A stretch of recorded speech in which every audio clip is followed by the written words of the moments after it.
I got sick. Luca saw me when I was super sick, so you can be the witness. I think you used to get very inflamed, lots of inflammation. I is that right? used to have very swollen legs. You remember my legs? Swollen legs. So he saw all my story. Very strange things happening to your body based on something that you could not really pinpoint what it was, right? So I got very strong headache all the time, a sinus problem. I couldn't, my leg was very swollen, you know. So I had these two main problems. And pain, yeah, you were in pain. I was literally in pain for my headache. I had also a skin problem. So it was like Luca saw me completely, saw all my transformation. And so my body just guided me suddenly, after a while, to do 3 days on water fasting. After 2 months fully raw, I started my first juice fasting, and I remember it was very worried for me. You remember? I did 108 days on juice, then I did 108 days. Wow. Then I did another, the last one, I did 300 days, Luca saw me. 300 days on juice that changed totally my life. Now I just basically I'm between Fruitarian and Smootharian. So it's a good opportunity to invite all the community to join to these events. Yeah, because we have fun, you meet new people, you know, it's a fun. All the time it's a surprise because you don't know you are gonna meet, who you're gonna meet. Yes.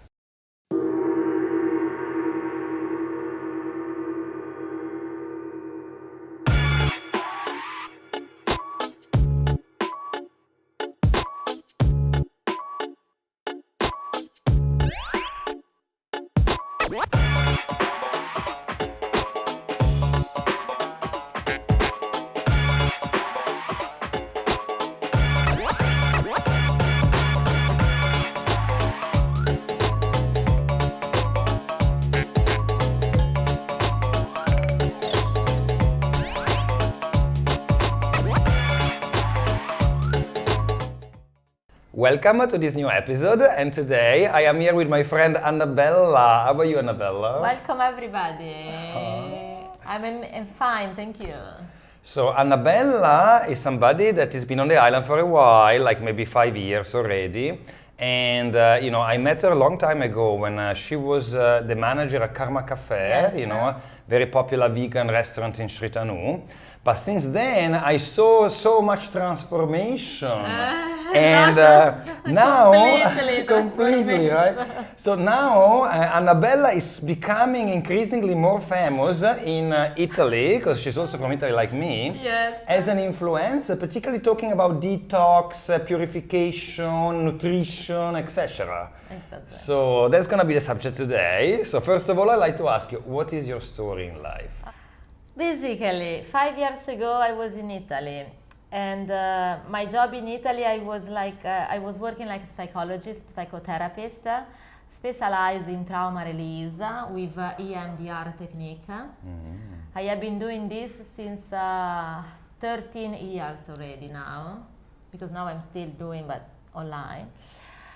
And I had just a normal basic life, Italian life. So I was waking up in the morning and going to job, but I was always like not completely satisfied about my life. I was always dreaming, this is not a joke, but it's true. I was always dreaming about live in a tropical island, not even country, island. Yeah, because I was always in love with the island since when I was a teenager. It was my dream. And I remember I was always telling to my mother, when I will be 18 years old, I will go to live in a tropical island. Then of course it didn't happen so early, but my dream was like constantly be in my mind. So I remember one day, I woke up, and this was like, almost 6 years ago, and I had this huge call for India. Yeah, because I never been in India, and at that time I was doing a lot of yoga activity, meditation, you know. I was like try to keep my spiritual energy at a very high level. because I wasn't really satisfied about my life, so I was trying to compensate with yoga activity and this kind of things. And I remember it happened very spontaneously and very suddenly, and I just booked a flight like that. I went with the flow. And for me, it was very difficult because I'm always like a German style, not even Italian style, you know, I was very rational, you know. But at that moment, I don't know, there was something that was like guide me. And so I just booked the flight. And I supposed to be back actually in Italy after 1 month yoga retreat, because I enrolled myself to become a yoga teacher. Okay. In Goa. In Goa, yeah. 1 month yoga retreat, then I will be back in Italy, and I will go to live in Canary Island, because you know, in Europe we don't have, in Italy, sorry, we don't have this way to think like let's go to live in India, in Asia, you know. It's a bit too much of a jump for some people. Yeah. So Europe is easier. Canary Islands is still Spain. Yeah. You know, there is also this typical way to think that is dangerous, you know, is oh my gosh, what it can happen. Keep me safe, keep me safe. Exactly. So, and I had also this thought in my mind, you know. And so I was like thinking, okay, it's just to have this certification so I can teach yoga as well in Canary Island, and that's it. And so I went in Goa, and the first impact in India, with India and Indian population, it was very strong.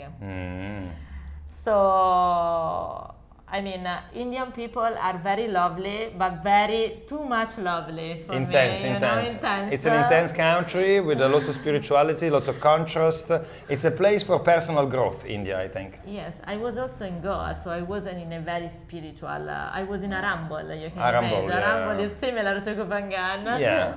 So I was almost ready to jump in Koh Phangan style, but I didn't know. Go up market and come to Koh Phangan. Exactly. We know that is Koh Phangan. Is the upmarket Arambol, clean version Ibiza, Tulum. So I was ready. The island was ready catch me, you know, but I didn't know at that time. So basically, I started my yoga teacher training, and at the beginning, I was like thinking, no, I want to go back immediately. I cannot stay here 1 month. It's too much. They are too much. I cannot. Then, I don't know what happened. Day by day, week by week, I start to fall in love in my mind. But at that time, I didn't know. I didn't believe about the power of manifestation. You know, I was very rational. And so, without being conscious about that, I just manifest the desire and the wish to stay there, to stay in Arambol, and don't go back in Italy anymore. But I didn't know. I was just thought. It was just a thought, you know. So what happened? When my yoga teacher training ended, I had my flight to go back to Italy 1 week later. But I didn't want, inside my soul, I didn't want to go back actually. But I was in a very stressful situation, because from one side I had all the responsibility for my clients. At the time I had 30 patients, you can imagine. And from the other side, I just wanted to follow my dream, you know, my wish, what I was feeling. So I remember I called a friend, an Indian friend, that he was very spiritual. So he taught me a lot about spirituality. He opened my mind, you know. And he told me, okay, I understand that you want to do something, you want to follow your real self, but from the other side you had some responsibility, so you need to match this two desire. And so I went in his house, and he was like, okay, I'm gonna give you a massage, because he was like that's always a therapist, nice. exactly. So you will calm down for sure your nervous system, and then you can decide better. After the massage, he told me, because he was very spiritual, and he told me, okay, just ask. The only solution for you now is to ask to the universe what really you wanna do, who you wanna be, who you are. So what is your wish? What do you want to do now? Just try to focus on that. It's a real story. You don't know this story. No, I didn't know. Surprise for you. Interesting, yeah. Raw, I said, but I wasn't even vegan at the time. So I said, I just want to work like a raw vegan chef in a raw vegan restaurant. I said raw vegan. You can imagine. And then here we are, no? After 5 years.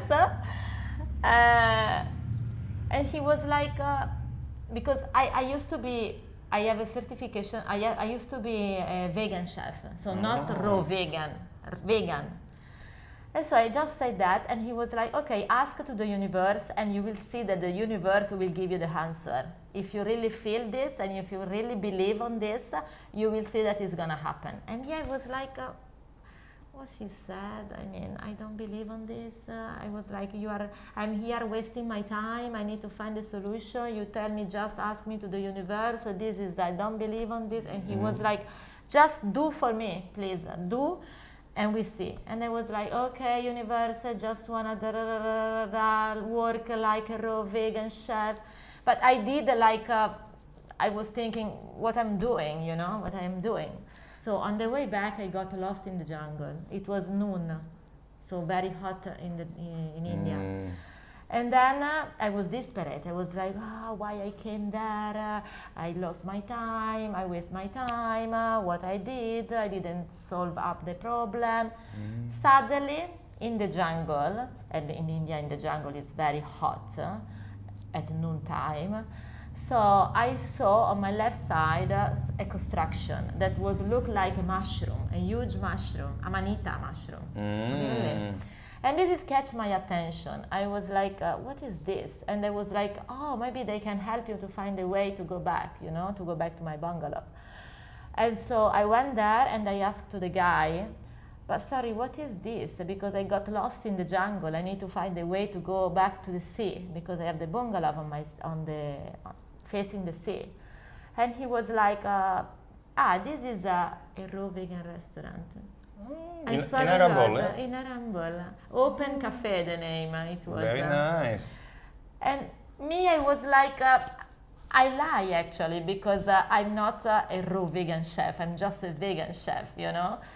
But I don't know, someone guided my answer, and I told him, oh, I am a raw vegan chef. This is wonderful. And he was like, oh, you know, our chef just left, so just stay here. We are gonna go to call the manager because we need a chef. I swear on God. So you worked there? You worked for a while, or? I worked for 3 months there. 3 months. Since when? I think I remember now. You're telling me. Yes. You had a boyfriend at this time in Goa as well. It was my manager. Yes, that's it. Okay. So then I just left because my visa ended. Okay. And I need to get a new working visa. Yeah. And so I was like, where I go? I had to leave the country, and I was like, I don't know, someone guide me to Koh Phangan. during the choice, because I had to choose a place. And I was like, oh, in Thailand I've never been. I went to the embassy. You know what happened? You don't know this story. I went to the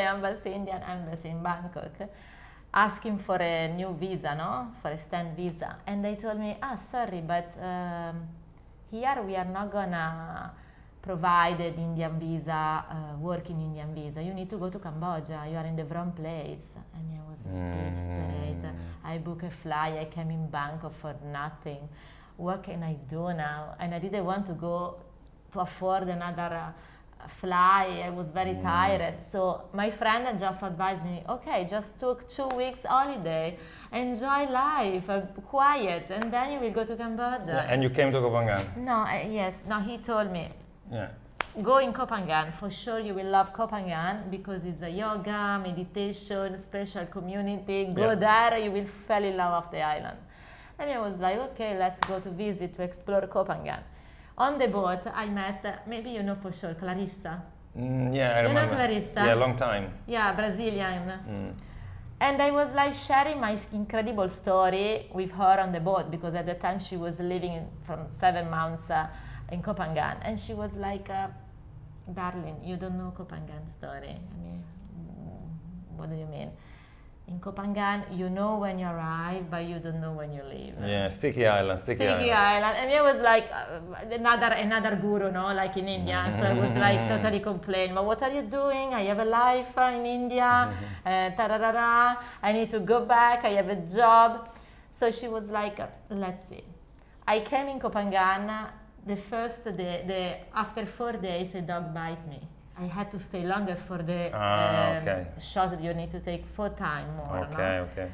And during these 4 weeks, I started to fall in love with Koh Phangan, actually. Yeah. And I started to desire to stay here and not go back in India. Yeah. I want to say another things that I forgot because I don't want people think that I am irresponsible. Before I decide to don't go back in Italy, I just asked to my clients if they wanted to continue the therapy, of course, but online. All of my clients were agree. So this was another point the universe is sending me some message that everything is fine. No, because this is important to say. Because I had also responsibility. I was the chef. Yeah. I didn't want to... In India, yeah. Yeah, I had to go back. And this is my responsibility also. But during these 4 weeks, something happened. They wasn't be able to keep the job that I did, so to keep the kitchen clean. I fixed everything, but they was just not be able to do it by themselves, the volunteers and my ex-boyfriend. That's why I left from him. So people started to don't keep raw food anymore, preparing cook food, and then start to smoke inside, drink inside. So it became like a place that I couldn't recognize anymore. And all the time when I meet Clarissa, she say, you're still here. Unfortunately, you had to stay only 2 weeks. And I'm still here, stuck in the island 4 years. 5 years later. This is my story, basically. Okay, Annabella, so your story is quite interesting. What I like to ask you is a little bit more about your professional life in Italy. Of course, you worked as a psychotherapist. Yes. Can you tell us a little bit more about that? What kind of work were you doing in particular? I was working in EMDR association in their office. EMDR is an international association, and there is an EMDR association in each country. So I was working directly with them, and I was working like psychotherapist, like emergency psychologist. So we was like taking care about people that they got an emergency situation. Like for example, you remember when there was the earthquake in Italy? Earthquake in Italy. Yeah. I was working like emergency psychology in that situation. For example, when some tragedy happened in school, going there and take care about the teenager, adolescent, this kind of things. So with EMDR, we was treating them with EMDR therapy. And then I was like working in so many fields. I was working in a eating disorder center for 4 years. Wow. I was working, then I ended up to do the last 5 years before leaving Italy, I ended up to do freelance. Like a psychotherapist. With a diverse clientele or specialized? Specialized in addiction, eating disorder, yeah. Okay. With EMDR association in their office. And I was working like in a court, like forensic psychologist. Okay. During the case divorce, abused. I was the consultant of the judge. Okay. So you got lots of experience working as a psychologist, obviously. And then your transition from sort of having a more conventional lifestyle, then you told us about your adventures in India, etc. And then you became vegan, then you became raw vegan. Suddenly raw and vegan. then you became fruitarian, is that right? Can you tell us the... Frugivore. Okay, can you tell us the transformation from somebody that eats sort of everything, more or less? Omnivores, yeah. And then your journey, because that's interesting, because I think people know you a little bit on the island also for that. Yes. So basically, I was sick. I was omnivore. I was always eating omnivore diet like everyone. but I was the healthiest omnivore person, so just a fat-free, like a kind of protein style like you, but very healthy, like no oil, this kind of thing. Whole food, whole food. Yes. Okay, you can say better than me. But I got sick. Luca saw me when I was super sick, so you can be the witness. I think you used to get very inflamed, lots of inflammation. Yes. I used to have very swollen legs. You remember my legs? Swollen legs. So he saw all my story. Very strange things happening to your body based on something that you could not really pinpoint what it was, right? So I got very strong headache all the time, a sinus problem. I couldn't, my leg was very swollen, you know. So I had these two main problems. And pain, yeah? You were in pain. I was literally in pain for my headache. I had also a skin problem. So it was like Luca saw me completely, saw all my transformation. And so my body just guided me suddenly, after a while, to do 3 days on water fasting. But I didn't know anything about detox, about this kind of lifestyle. I just was following my body that was just telling me, please stop to eat for a while. I start to eat raw, spontaneously, raw vegan, spontaneously. This has happened without my intention. I was just following the body. And then after and I didn't know anything. So during the time I just started, because I was a little bit worried also. I was like, what is going on myself, on my body? And I started to study a lot, Dr. Morse, the fruits, the power, detoxification. And so I became an expert basically. I'm gonna have the certification soon about detox specialist, so I'm studying for that. But I had a lot of experience. I started to, after 2 months fully raw, I started my first juice fasting, and I remember it was very worried for me. You remember? At some point, yes, because you lost a lot of weight quite quickly. That was the concern. I was feeling amazing, and everybody was like thinking, "Oh my God, it's too much! It's too much! It's too much!" Because he saw me that I was like totally different. And I was always skinny. You cannot say that I was overweight. But not overweight, but not skinny. Inflamed, no. Inflamed, like swollen, no? So basically, since that time, I did many detox cleanse, many juice fasting. I did 108 days on juice, then I did 108 days. Wow. Then I did another, the last one, I did the 300 days, Luca saw me.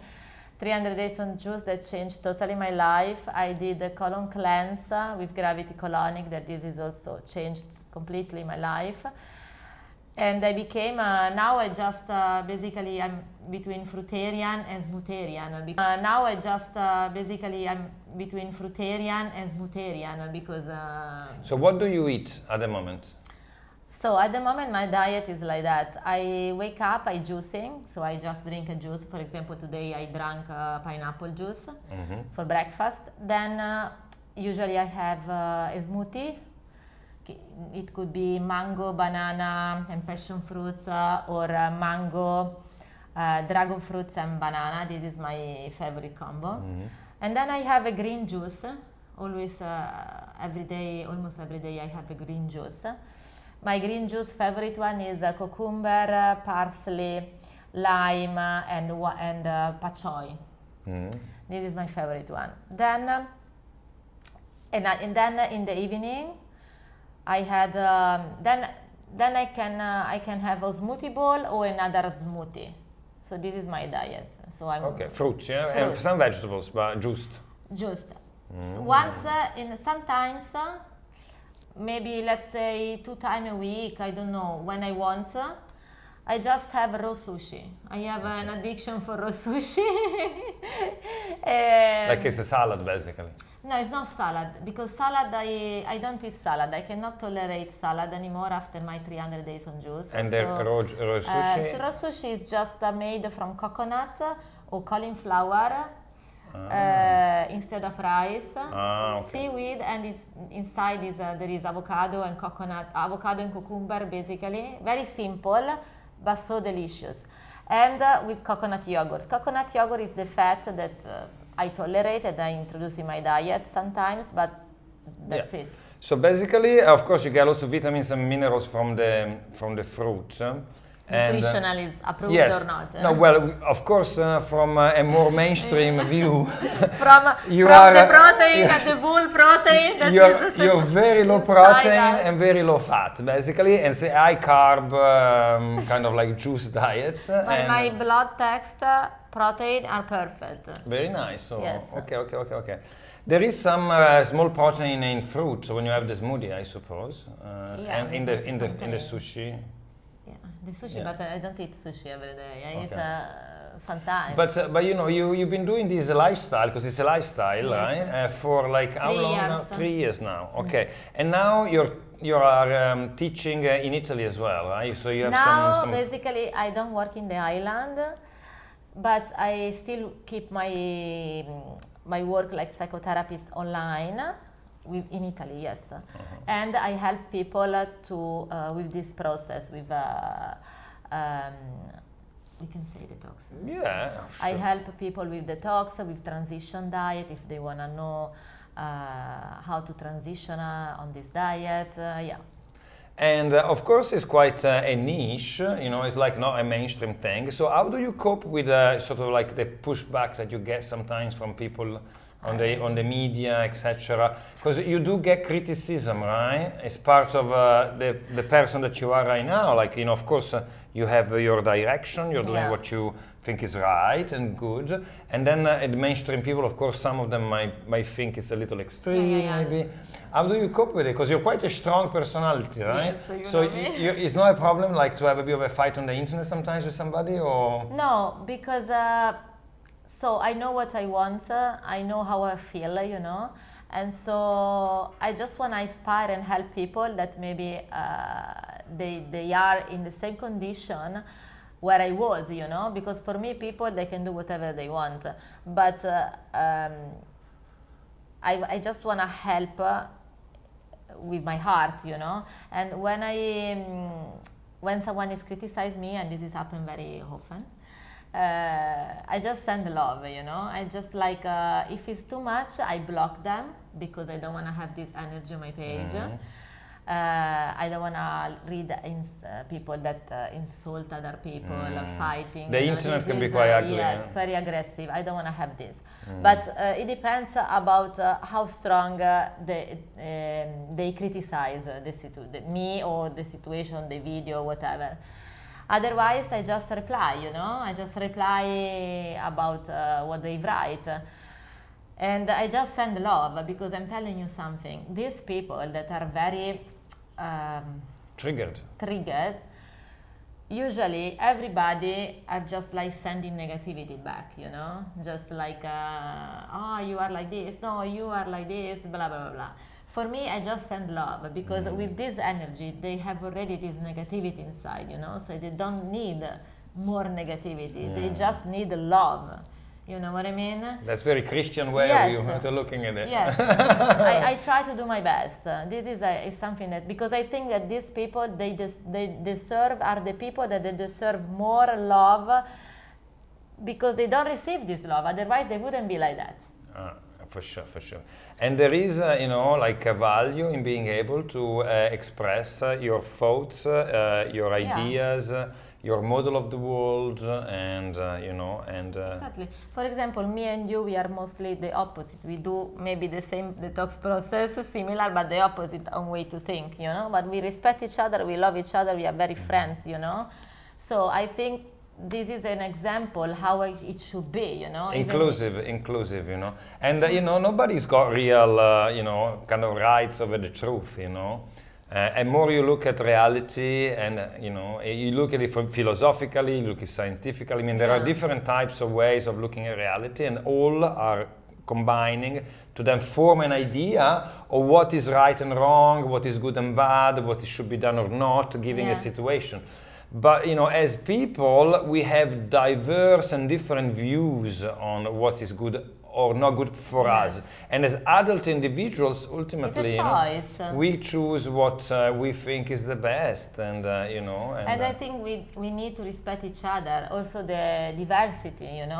If something, sometimes we don't choose, our body chooses for us. It's a karmic thing. It's a karmic thing. It's an energy attraction.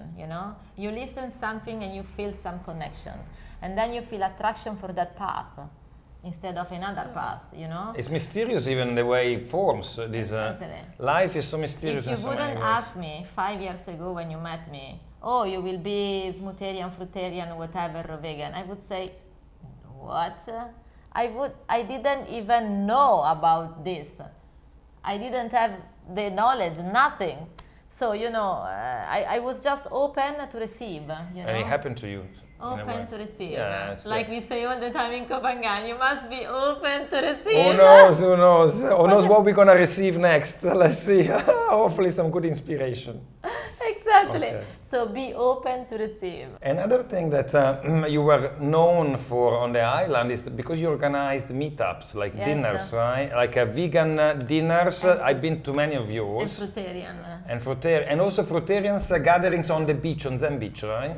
Mostly Zen Beach, but mostly Zen Beach, but sometimes we move the location. Because there is a bit of a community of like-minded people like yourself that are very much into fruit, maybe not completely into fruit, but a big part of their diet is fruit.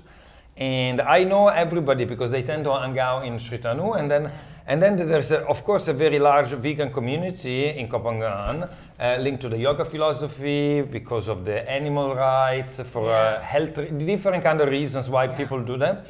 But you were still are, in a way, like a bit of a community leader within this kind of space, which is a sub sort of community within the community in Koh Phangan. Yes. Is that right? So, are you having fun, like running all these meetups and being so sociable with people? Yes, this is my. I feel this is my style, my thing. It's just So this is a good opportunity to also restart again the meetup because I had a break because I have to do taking care about my process, but I will be ready to start next. Well, we started already. We start already, yes. Because we went to the Shivari, beautiful new center. Yes. So it's a good opportunity to invite all the community to join to these events. Because we have fun, you meet new people, it's a fun. All the time is a surprise because you don't know you are gonna meet, who you're gonna meet. Yes. Yeah, so you can meet, there is always someone coming in Koh Phangan that you don't know. Coming in the meetup that you don't know. So it's a good opportunity also to make some friends, some new friends, to sharing experience with amazing vegan and raw vegan food. It's an experience, And I come along, of course I'm not vegan, but I am vegan when I'm there, obviously, because I'm eating vegan food only. And as long as you're like nice and supporting and loving of the community, they accept you, of course, Everybody are invited. Yes, this is another thing important. You don't need to be vegan to come to the meetup. You just need to be vegan that day. Yeah, you wouldn't come and just, bring your meatballs with you, That would be really not appropriate, but, And, there's lots of beauty between vegetarianism and historically as well. I actually wrote a blog post about being vegetarian where I put in also the vegan aspect of it, and I see it from more of a philosophical perspective. Okay. And and I was vegetarian for 6 months myself as well. I didn't know that. Wow. Yeah, but then I'm too self-indulgent now. And thanks God, my body takes my diet very well. So I'm glad. I'm happy in that sense. When happened this? I didn't know. Oh, after the burnout, I had a work burnout. I found yoga. No, I found yoga. When I'm back to London, I was for 6 months. Okay. When I found yoga, I turned vegetarian. But it's fascinating, and indeed, it's so nice to have people like you here in Koh Phangan, because you are a bit of a community leader. You gather people around, everybody knows you, and I know that you go around and say amore to everybody, and it's nice, But Annabella, so apart from the meetups, any other kind of new plan that you have, any projects? I have so many projects. I know you got a van. Yes. You want to talk about the van? My van project is the best. Yeah, I just wanna. I got the van because I wanna explore Thailand. I wanna go to the north. I wanna go for a trip, for a new island trip with my dogs that everybody knows, Manao Maprao. Yeah, so I have this project and I'm working on it. Yes. Very nice. And then, of course, the meetups, we're going to do them frequently now every week. Yes, we try to keep every week. So there is also a group in Facebook and in WhatsApp. I don't know if maybe we can share. Yeah, we can put this in the because description. maybe our friends want to join. Yeah, so everybody are welcome. But that's cool. But thank you very much, Annabella, now for coming and sharing your interesting story, why you turn from like a psychologist in Italy to a fruitarian or... With the high heel. With the high heel. High heel, I mean... to Koh Phangan hippie. To Koh Phangan hippie. Makeup, and now Koh Phangan hippie, exactly. Very nice. Well, thank you. Okay, kapunka. Kapunka.